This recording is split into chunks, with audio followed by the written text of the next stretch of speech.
Alright guys, so this is a new thing I want to, I guess, try to do. This would be, I don't know, I'd call it bug talk, I think. My brother and I were brainstorming the other day and he suggested I do this, and we're going to give it a shot. So today I'm going to be sifting my mealworms for pupa. So I'm going to be doing, I probably will not show all of the containers because there's a lot. There's more than 10. So we'll just get to it. But I'm also just going to talk about mealworms and I guess their pupa while we do it. So with this tool, it makes life real simple. Just pour them in.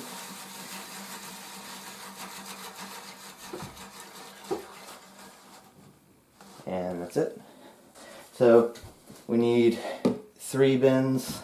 Third one's over here. I'm not going to move the camera just yet or anything like that. So what we do is we pull this out.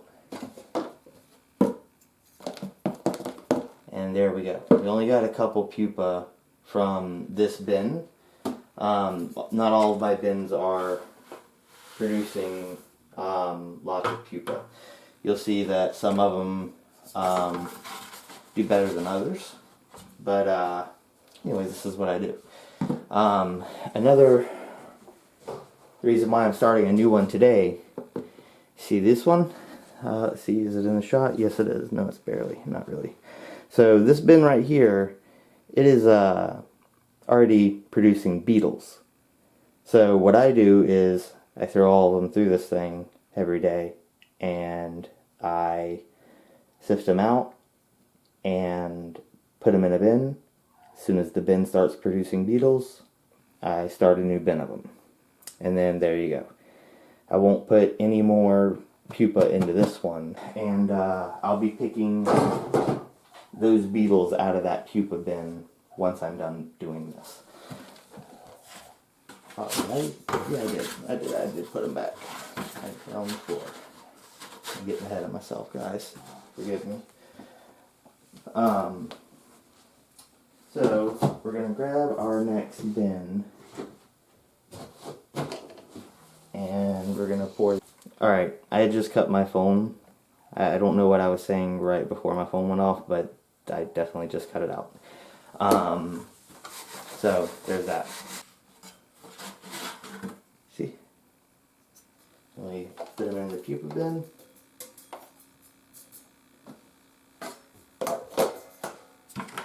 Then we take our bin, pour it right back in.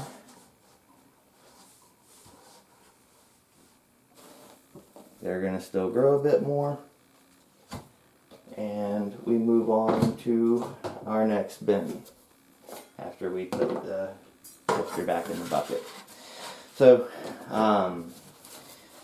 the pupa, mealworms start producing pupa or start becoming pupa about a month and a half, 2 months, 3 months. All depends on how much water they're getting, how much food they're getting, and how much competition there is with that food. I learned this the hard way recently. I restarted my colony with 5,000. And I kept super dense colonies. And that made super dense eggs. And that made a lot of competition for the larvae. So they were not all growing at a good pace. So that's why it looks like a lot of my worms are mixed up. These worms are of all ages because it caused that much of an issue. So I'm getting beetles now that I should have been getting a few months ago. But I made a mistake and I didn't realize you'd have to do things a little bit different when you're doing it on a larger scale. You know, and of course, I mean, I should have knew that. I knew that, but I didn't truly realize how much space it was going to take. I knew it was going to take a lot of space, but I sat down and in the next video, or the first full-length video that I'm making in this series, or in the mealworm breeding series, is about enclosures, and it goes up how many bins I calculate that you need to do this efficiently. At least it talks about that in one of the portions of the video. I'm not going to completely spoil the video. For those of you that aren't in the Facebook group, I did talk a little bit about what this mealworm breeding series is going to cover.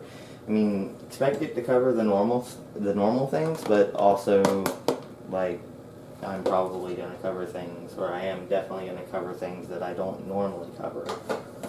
And go into, I bet this would be a better shot. Can't say the bucket's in the shot. I can't see nothing, guys. I'm doing my best. Anyhow, maybe back to the pupa sifter and the pupas in the bins and all that. Instead of me rambling on, let's stay on focus. Let's stay on mission.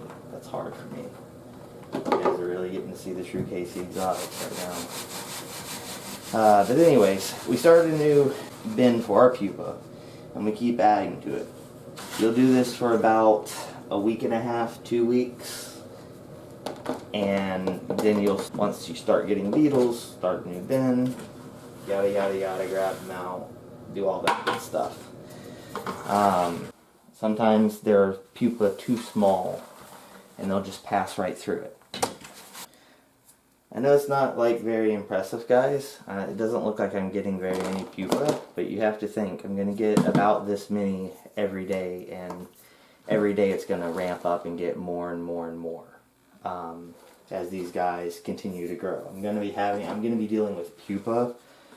No, that was the wrong bin. I'm going to be dealing with pupa for a while. Kind of not excited about it. It's my least favorite part. Like, I loved sexing the superworm beetles, and I loved getting the pupa, and it was satisfying to make them pupa, but I controlled ultimately how many I was going to get. These guys, they don't care. They do not care at all. It's like when they're ready, they're ready. And little hacks like this thing. Like, I wasn't all that serious into mealworms, and got out of them shortly after buying this piece. So I didn't get a whole lot of use out of it. I got to use it for a little while, but I always hand plucked my mealworms. I didn't give this thing a chance, and I got out of doing them mostly because of space, which now I'm super happy that I have the space to do all this stuff. You know, I can do it, and you know, maybe grow this into something. Did I do this bin already? Oh man, guess I barely made anything. So, but I worry sometimes about how many damaged pupa I'm getting. I know better than to be overly concerned about it, because since I can't constantly sift them, there's going to be new pupa made even after I sift these guys.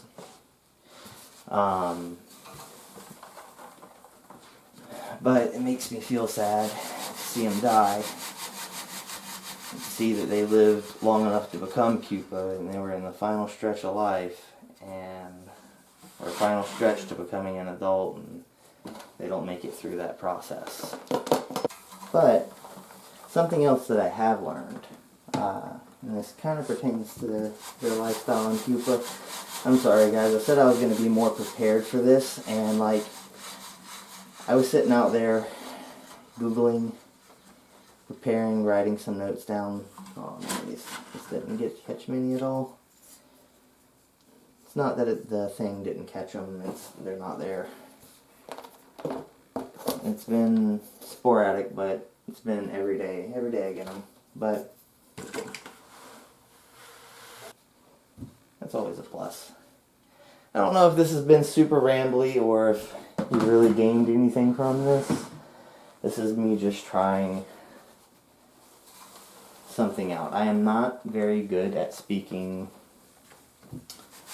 just off the cuff. But I'm about out of things to say as far as pupa go, and that was supposed to be the focus of today's video, but it really wasn't.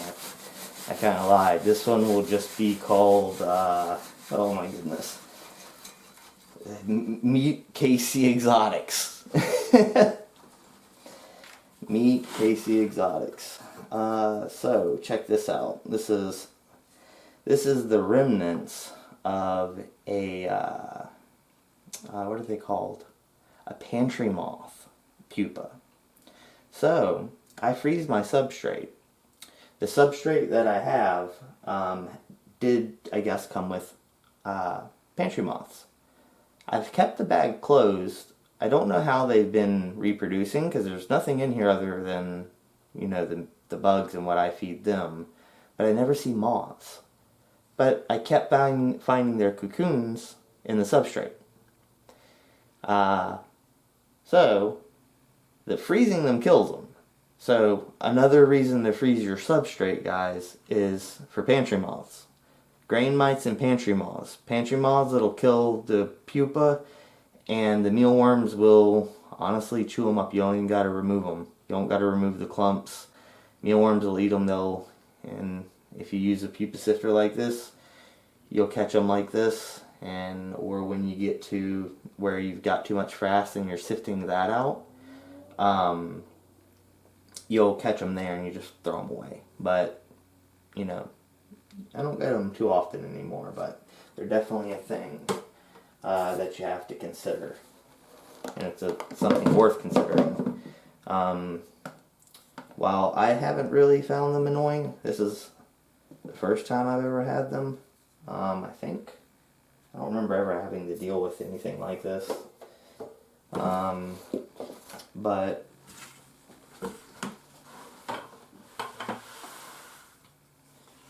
that is an easy way to deal with them. And I guess this one, since Bug Talk, I'll pull out. I'll see if I can find one of those. Alright, this right here is one. It's hard. The bug is right here. But this is their pupa. If I were to squeeze this and pull it apart, I'd pull apart a worm. And I don't know if it's messed up that I can freeze them. I'm fine with that. I can't do it with my hands. But there we go. Showed something I've never shown before. Or as far as I've seen, they're not terrible to deal with. At least as long as you don't. So long as there's not food available all the time for them to just be able to eat. And what I mean by food, I mean wet food. I don't feed my mealworms enough for it to last into the next day. Like there will be either remnants, little tiny bits, but I don't feed enough to, you know, have them something to eat later on.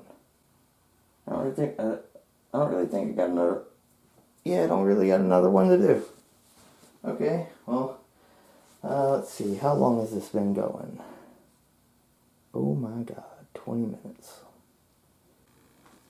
Alright guys, I'm going to leave it at that. I actually sat in here and recorded for 20 minutes and that blows my mind, so I guess I'm just going to have to rewatch this and pick through it, and what you just saw was the best of my ramblings, at least for today. I know I did not do anything special looking. This is part of doing it. If you got a sifter like what I use here, and like, I'm not trying to push a product on anybody. I don't care where you get it from. Don't even click my link to my Amazon store or in my Amazon store. I don't care. Get yourself one of these if you get to the point. And I know I said I wasn't going to adjust the camera, but now we are. you know, when you've got this, all these, then we got over here another 6. That's a lot to do. And if you have them too densely together, then they're the worms are not going to grow. But anyways, that's it. I'm done for real this time. I hope you guys enjoyed this bug talk. I know it didn't exactly stay on topic, but I tried my best. Tell me in the comments, like honestly, interact with this video, please. Give me a like, dislike it. I'll see it. Nobody else will see it, but I'll see it. Like, if you want to hurt my feelings, dislike it. Just, I need an honest opinion whether or not you guys would want me to continue to try to do this. You know, I'll be more prepared next time. This is just kind of like a shot in the dark. We'll just see. But anyways, if you like this video and have it in your critter-loving heart, give this video a like, a subscribe, and hit the bell icon for more videos in the future like this. And from the Thegizards and I, have a wonderful day.